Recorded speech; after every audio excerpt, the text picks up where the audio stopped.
Hey everyone, and welcome back to the Family's Flyfree podcast. I am super excited for today's special guest. Her name is Corinne Crabtree. And Corinne is a super successful entrepreneur whom I've been following for many years now, watching her growth and just listening to her business advice in many different venues. Corinne, I think, is best known for her No BS weight loss program, where she teaches women how to lose weight and keep it off, and focusing not just on the body, but on the mental and mind side of things and the reason why they might be overeating in the first place. So more recently, though, she started the No BS Business Women's membership, which I'm currently a part of, and where she shares her tactics and strategies for successfully growing her own businesses with other women business owners. And I do believe she recently purchased a restaurant as well. So Yes. She's an entrepreneur. We own a sports bar too. So welcome, Corinne, and please feel free to correct or add to anything I just said there. No, you got it all right. I've been in business about 15 years. So I've been around the block. And before that, my husband and I collectively had over 30 years, probably more like 40 years of restaurant industry experience. So that was the reason why we recently purchased a sports bar, was not because we're like, oh, restaurants are easy. It's like, oh, we know how they are and we can do a good job. So we bought our date night spot so that, we could just keep it. The restaurant itself means a lot to us. Our marriage means a lot to us. And this is like a joint project for both of us. So it's fun. Yeah. How's it going so far? It's going great. We're loving it. We rarely have to be there. We have one reason why we bought it was the staff was so amazing. They had about a 5-year tenure on average, which is pretty unprecedented in the restaurant industry, especially in a small town. But if it hadn't have been for them, we probably wouldn't have bought it. So we are very much the kind of people that we really honor team and good customer service and things. And that's one of the reasons why I love Southwest, is it reminds me of our little restaurant. You really feel like you're at like you're part of the family. They don't treat you like another customer. And I just think that's really important. So let's start there. So I wanted to have Corinne on for many reasons, but she has much wisdom to share, but I know she enjoys traveling. And I know she's a fan of Southwest, as she just alluded to. So speaking of good customer service, right? For sure they have it. But so I'd love to get your take on why you still choose even to fly Southwest Airlines. Well, number one, I run 3 very successful businesses. I could be flying the first class if I really wanted to in other airlines. And I have done that. And I never, I'm always like, what is the big deal? Other than leg room, I just it never beats Southwest. I'm always just joking with my friends. I'm like, number one, if you go to Southwest, if they're late, they almost always can make up time. And time to me is my most valuable asset. I want to be where I'm supposed to be. I don't want to be sitting around in the airport. And it's over. And in a given year, I probably fly at least 20 to 25 times. Wow. At least. Some years more than that. And the majority of it has been on Southwest. And I can count on 2 hands how many flights I have had that have been severely delayed, or there have been, any of the big problems that you hear about nowadays. Right. So I love that they're usually, if they're not on time, they will make time up in the air, and they're really good about that. I like that fast turnover. When I get someplace, I just want to get off the plane. I don't need to sit there forever. I like that they're fast and speedy. I also I don't know, I like their comical attitude about things. It's nice to have a little levity when you're in the air. And then the last, probably my favorite part that my friends do tease me is I always buy business class. So I am almost always A1 now, which means you're the general. That's hard to do, man. Yes. And I feel I don't know, spit on when I'm 3. I'm like, how did someone beat me to A1?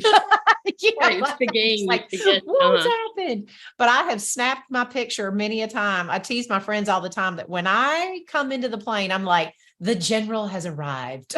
And I do it like every time. It's hilarious. And I usually grab a selfie and I send it to my best friends and I'm like, general's in the house again. Guess who's A1? Exactly. So anyway, I just love them though. And it's I've just flown with them forever. And you know how humans are, we get really comfortable with something. I've just never had another airline do any better than what Southwest does for me. Yeah, I mean, I love their service. I mean, and of course, we talk about flying Southwest a lot because they're the best airline if you want to fly for free using points. But beyond that, there are so many other great reasons to fly them. And I Mhm. like I've flown airlines that I will not fly again. You couldn't pay me to fly them because they have been rude one too many times. Not just Exactly. not nice, flat out rude. Whereas Southwest, I mean, 99.9% of the time, yeah, they're helpful. If they do something wrong, they try to make up for it.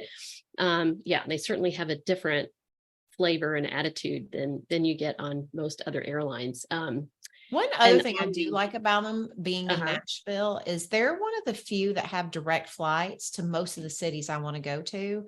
So I will take direct in a middle seat over taking, two flights in a first class seat and it taking so much more of my time. I mean, I think when it comes down to Southwest, the number one thing for me is they respect my time so much, like just in the things that they do.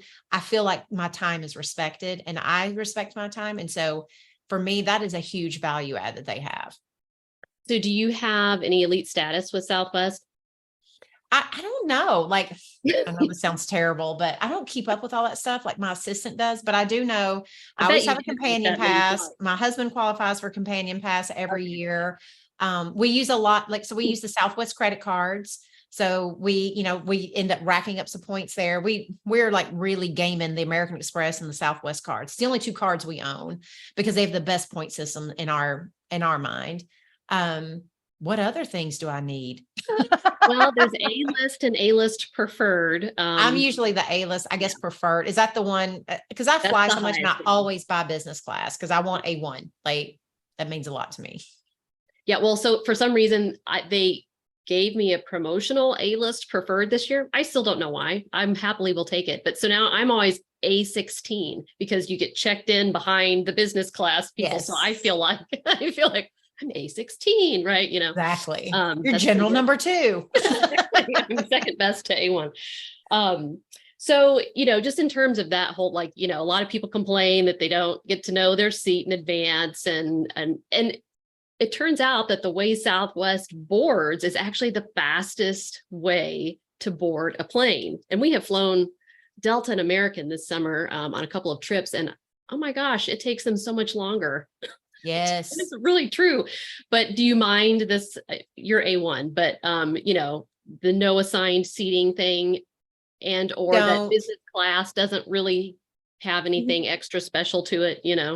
No, the only reason why we do business class is just literally so we can, like, my husband and I, we travel together a lot and we work on the plane. So like for me, I love a good work session on the plane. Me too. Most people don't even realize that when you get to higher altitudes, it actually opens up your creative juices. And so you're more Really? productive up there.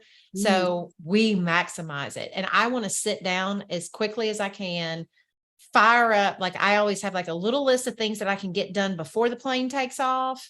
And then I have like, this is the deep work that we're going to get into. So I've like primed my pump, taken a small break, and then I'm ready to just go once I get to those higher altitudes. So I don't mind it. And I always sit in the middle. So I'm like one of those people who, if I'm traveling with my husband, he will not sit in the middle. Well, let's put it this way. He would, but he would be more miserable than I would. So Right. I always sit in the middle. So it doesn't even matter to me. If I was the dead last person, it just about whatever seat you give me is going to be fine. you know, Well, and I think, talking about like flying first class in another airline or yeah, having to sit in the middle seat for a flight, it's more about where you're going and less about how you're getting there, don't you right. think? Oh, So, yeah, and if you're just going to be, yeah, sitting there working or whatever anyway, I always say I'll hang on the back of the plane, especially if I'm flying for free, but I don't care. exactly. I just want to Yeah. go to as many places as I can go to. But Hmm. yeah, I too work really well on a plane, but I'd never heard that about being at high altitudes makes a difference, but I always felt like it's because I'm literally can't be distracted. There's no laundry. I can't go do laundry even if I wanted. My kids can't ask me, you know what I'm saying? Like, there's just, Well, it's like yeah. a focused zone.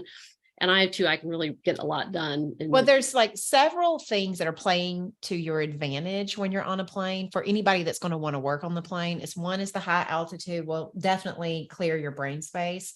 I try to stay off the Wi-Fi because if I stay off the Wi-Fi, then I am forced to only work on things that I can't be interrupted in. Like I can't just go down a Facebook hole and I can't, you just can't easily get distracted. And then the time compression. So brains work really good with deadlines. Right. And so like, if I'm going to do this and I really want to try to get done before we land, then your brain has all these three big things that it's hitting on, which is just like a great productivity. I just find I can get so much done on the plane. I'm always shocked. I'm like, man, if I would just work like this when I'm at home, it'd be amazing.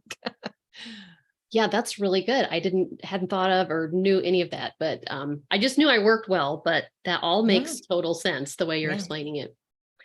So do you said you use the Southwest card and you have companion pass. And so do you guys book and point sometimes?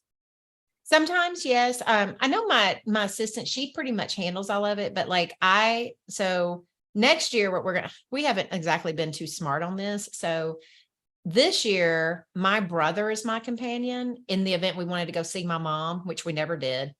Like my mom just started coming back up to Nashville to visit us. She lives in Florida. Okay. And then my son is my husband's companion. So that if we ever go, like the three of us go somewhere, and then my son is probably going to fly with him more often than he would be with me. So next year we are going to kind of rejig things just a little bit. We're thinking about me flying free with my husband, because I have plenty of solo business travel, and then putting Logan on me and then just paying for him or use points or something if they're going to go somewhere. My son doesn't travel hardly at all, like maybe once or twice a year. So it's not that big a deal for us, but God, like if I was traveling for free with Chris, that would be a biggie. Yeah. And you can change companions too. Really? You can change them 3 times a year.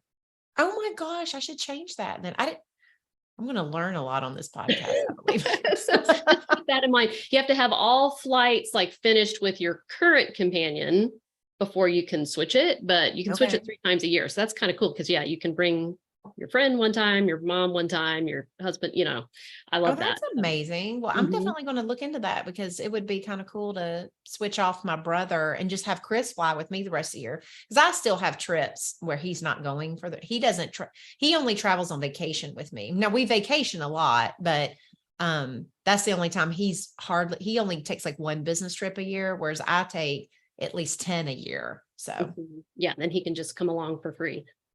Yeah, he can just keep on freeloading. And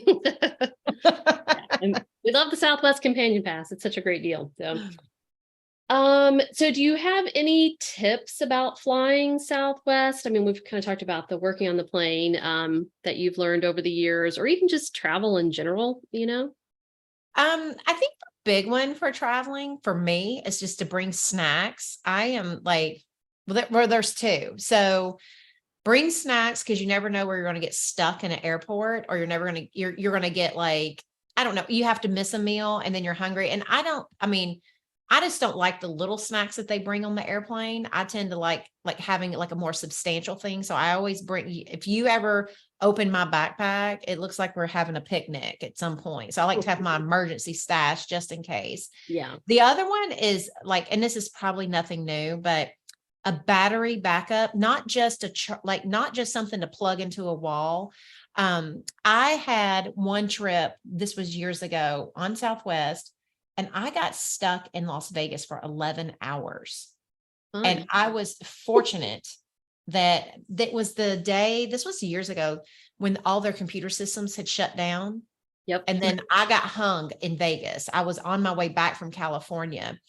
And I was never so grateful to myself as to have a high quality battery, because that you had to fight for a plug in the airport. Bet, Like, yeah. like it was, Hunger Games time for plugs. And I had this juicy battery backup thing that my husband had gotten me at the time. I forget how much it does, but now the new ones that we travel with, they have like 10 hours of charge life in them. So you can charge your laptop, you can charge your phone, everything, and it will last up to 10 hours of just juice. So I am like, if you're going to be traveling, I would always have a way to have power, and I'd always probably have a snack and then like a portable toothbrush.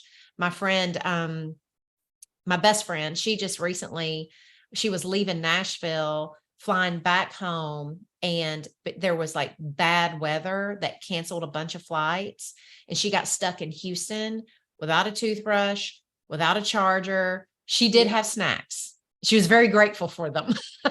But I just told her, I said, we're going to make you a packing list of everything you have to have when you go on the plane. No more getting stuck like this. But that's probably, other than that, I just think Southwest takes such good care of you, that you just don't need a lot. One thing we do that's not cheap, but we ship our bags ahead of time when we're on vacation. So we do. Seen that as a trend starting with all the lost luggage, and it's a great trend. So we pack and then we ship them, and then we have the hotel that we're staying at. Usually, like, not all hotels will do it, but our hotel will in Vegas. They will ship them back to you. So you never have to deal with your bags. You don't have to, because a lot of times now at airports, the luggage carousels, this is going to add like another hour to your trip. We had just gotten to where, because that's not a Southwest issue. That's like an airport issue where they're so understaffed right now. We have waited an hour and a half before on bags. Like, the wait times, you just never know when it's going to happen. So we started shipping our bags a year ago, and we've never looked back. And even my mother doesn't, because she doesn't get around good. And so it's really helpful for her, because one of the hardest things about traveling for her in her late 60s with bad feet, bad knees, is wagging that suitcase around. So we just said, hey, start shipping your bags here and we'll ship them back. And then that way, all you have to do is get yourself to the gate and get yourself back to your car. And that's it.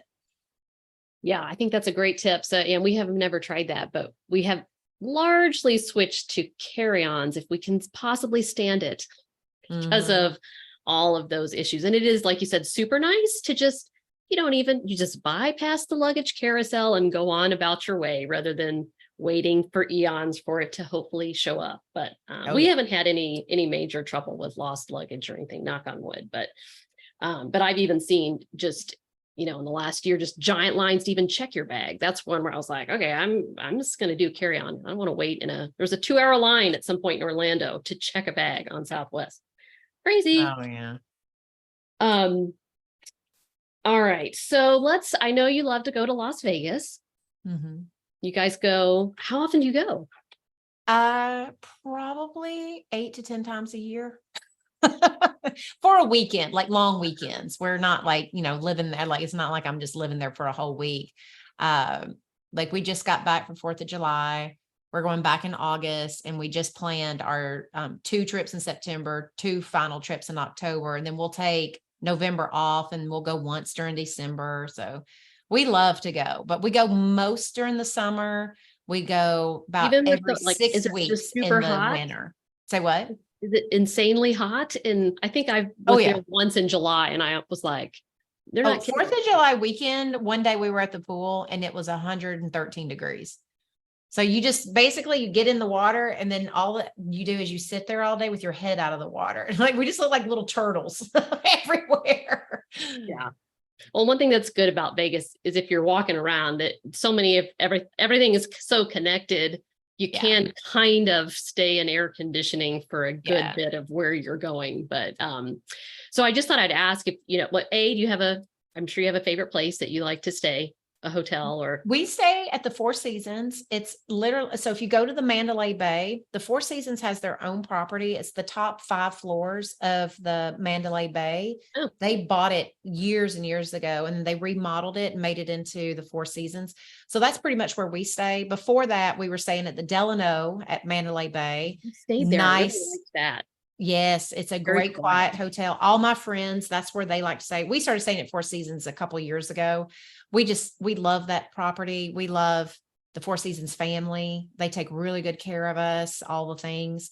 Um, and then before that, we stayed at the Venetian. So we stayed at the Venetian for like 10 years running. Oh, And then ended up leaving them because our favorite pool is at Mandalay Bay. They have a pool called Maria, which is like a DJ pool. It's kind of like a day club, but it's not like for the kids, mhm. for like, where they splash and do the rave music and stuff. It's more just 40-year-olds with a drink listening to 90s hip hop. It's a little bit more low key.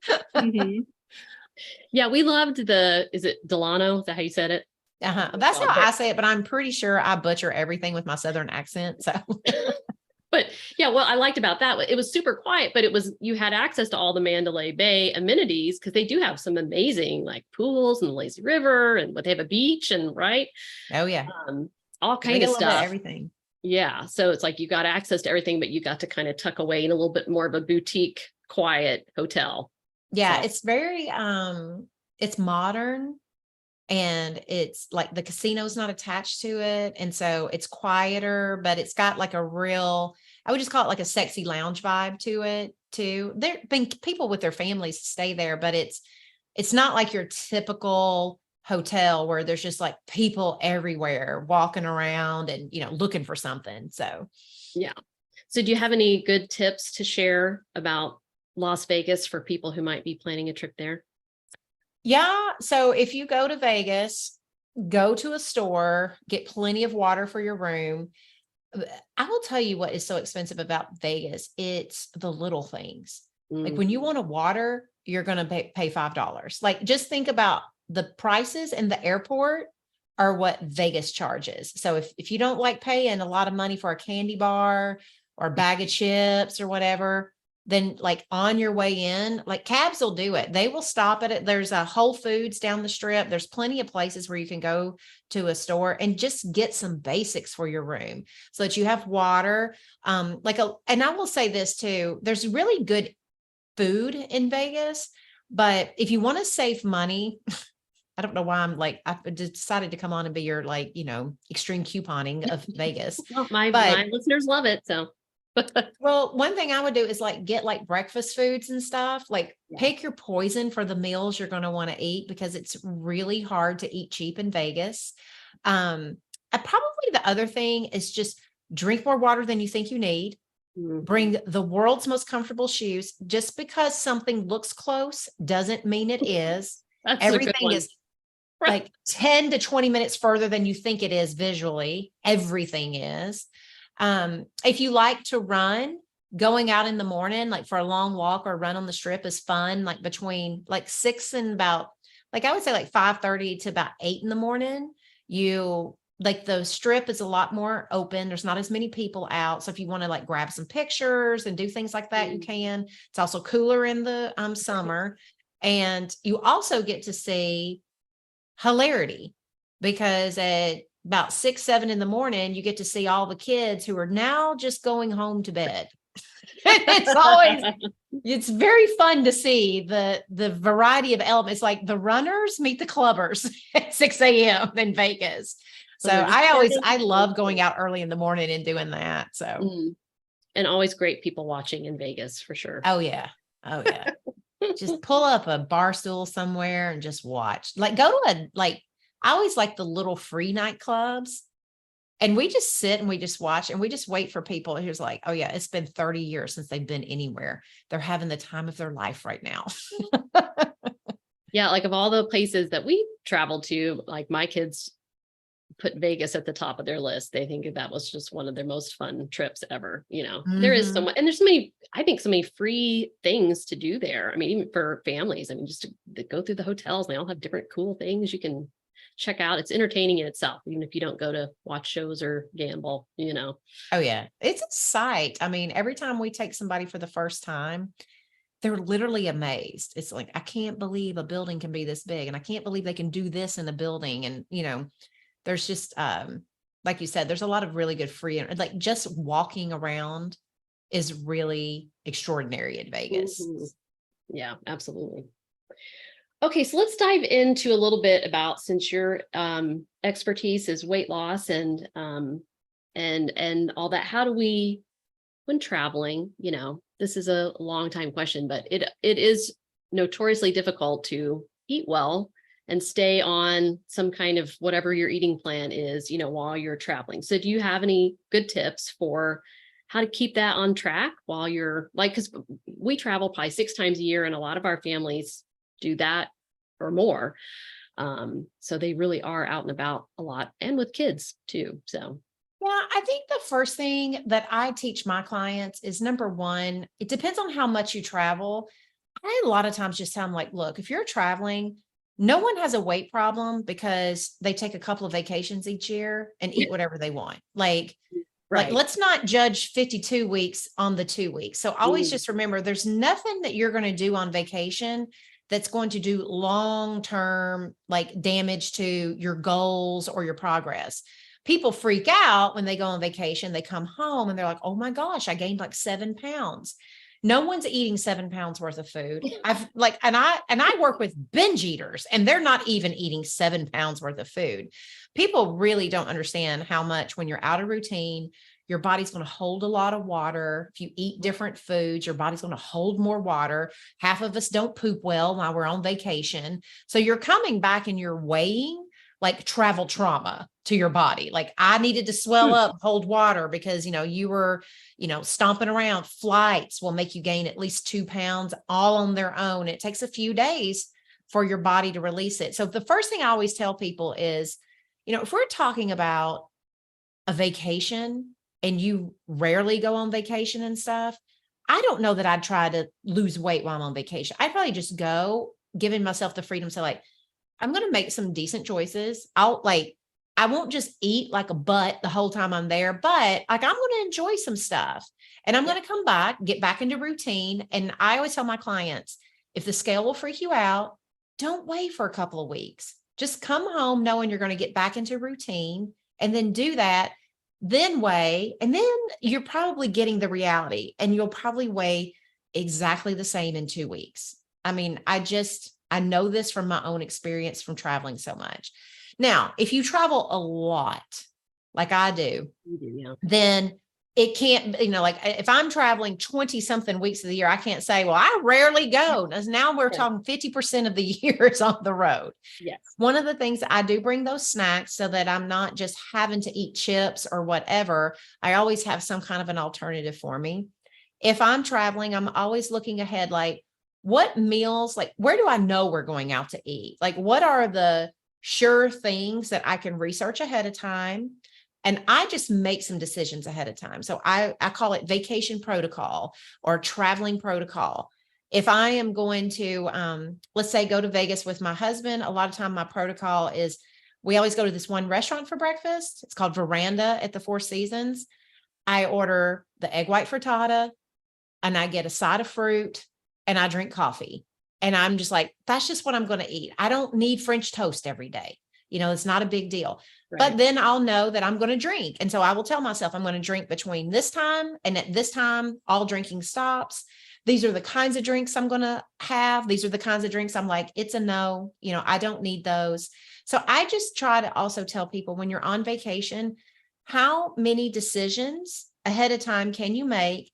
And don't make them from making yourself miserable. Always go in with this is the scale I like to use. On a scale of 1 to 4, 1 meaning there's no way in heck I would ever do it. 4 being I will knock it out of the park. Look at what your plan is for vacation and decide on a scale of 1 to 4, where am I? If you're a 3 or better, you're good to go. That means you have a plan that you think you can do, that you feel pretty good, that even if you're stressed or tired or whatever, you could still follow through. If you're a Mhm. 1 or 2, you're likely making a plan that you think you should be eating or you have to eat, or you're making a plan based in, oh my God, if I lost weight, I'd feel terrible, or gained weight, I'd feel terrible about myself. We want to make changes to get you to a 3 or 4 because weight loss is more about how often can you be deliberate. You can have your own back. You can make decisions from your best self. You can give yourself doable plans. Like most of us, when we have gained weight, it's because we've stopped paying attention to everything and we're just reacting with food all the time. When we're planning ahead and planning for fun, plus we're planning for our goals, you have better outcomes. So I just always teach my people, just decide, are you okay with gaining a little weight on this vacation? If you are, let's make a reentry plan. And so then that's the last thing is I always come home with a reentry plan, which is for some people, that means I'm going to have a grocery list. I'm going to go to the store and I am going to, that's the first thing I do. I used to go to the grocery store before I would even go home, like with my suitcases. I was just like, going to hit the store because we ain't got nothing to eat and I don't want to be ordering pizza. Yeah. Then now I just order a shift. So one of the things that, like, if you see me in an airport or whatever, I'm making the shift list and I'm having it all delivered. I have also done those done for you meal services. Like there's several of them out there now. You like HelloFresh. That's what we do. Well, not Hello, like the ones that are all cooked for you. Okay. Yeah. There's like Factor Somebody. There's like all kinds out there. Every now and then I'll just order those and they'll just deliver them on the, like, the day that I'm arriving, and they do them in ice packs. So I don't have to worry about, them ruining. My son's here. He can bring them in most of the time. So it's just thinking through, like, how can I make it easy on the trip? And how can I make it easy when I get home to just get back into routine? Yeah, I love that. I think that's a great tip. Like along those lines, I always try to like wash our sheets before we leave. So I'm helping future me when we arrive. We'll arrive home to clean sheets that no one has slept in, and fresh towels or whatever. So I think that's a great idea. I love it. Okay. I also wanted to ask you just about mindset when it comes to travel, because you're certainly an expert at mindset in all areas. So do you have any advice on maintaining a healthy mindset when travel doesn't go as we expect it to, or we, expect our travel to be just perfect, when it just is not going to be? Just what advice would you have to people as you're heading out on a trip? I think the first thing is just knowing that if things don't go the way you thought they would, it's very normal to be frustrated. I think a lot of times we add an extra layer of frustration. It's like, not only am I mad that this isn't going the way that I want it to, but now I'm like mad at myself for being mad.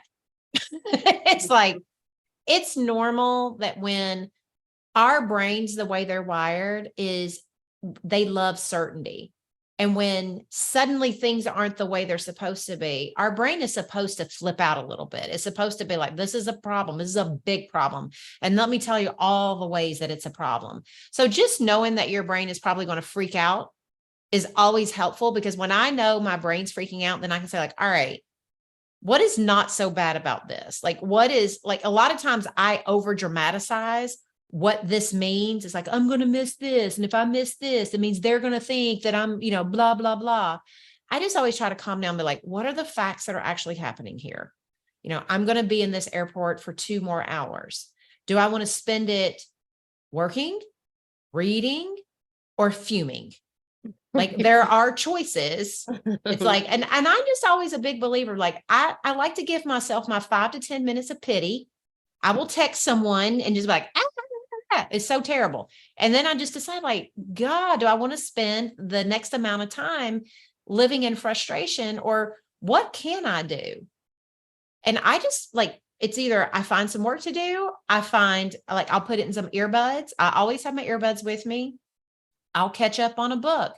I will just watch Instagram reels. I love Instagram reels. I'm like, when else do I have time to like sit and do nothing? Hardly ever. And that's usually what I also tell myself. It's like, I can just sit and do nothing. I rarely ever get that space. It may not be in the place I'd like to be doing it, but that doesn't mean that I can't do things that I normally would say, you shouldn't be doing that. You need to be doing something else. So I think it's a lot of just managing your mind, is deciding this sucks, but what do I have that I can control, and how can I make the best of this situation?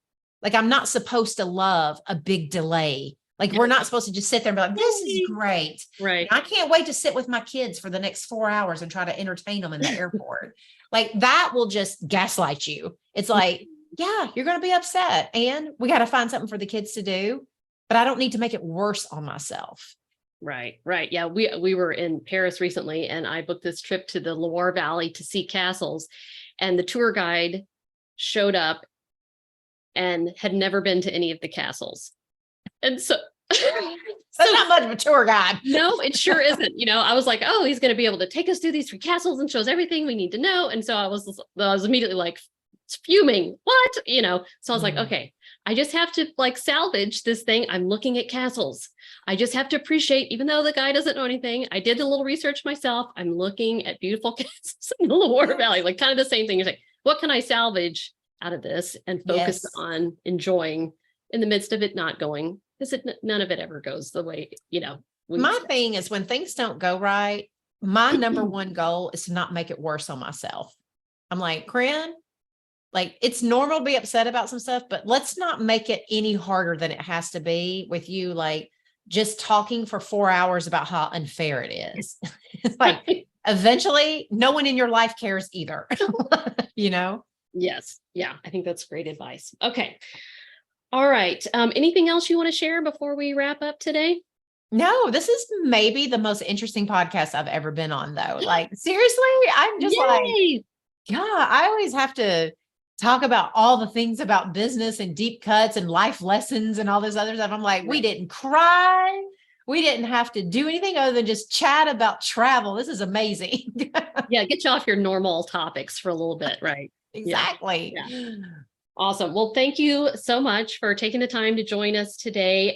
Can you share with listeners where they can find you if they want to learn more about your programs? Yeah. If you are looking at weight loss, you can go to nobsfreecourse.com, and that'll kind of like get you into the whole, like how I teach weight loss and all that kind of stuff.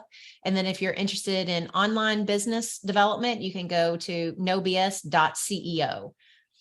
And I can't recommend her business membership anymore. It's definitely, she does an amazing job of sharing, I think, very specific tactics and strategies, which is so helpful. Things that have worked for her businesses that you can then try with your own and see if you can take it and run with it as well.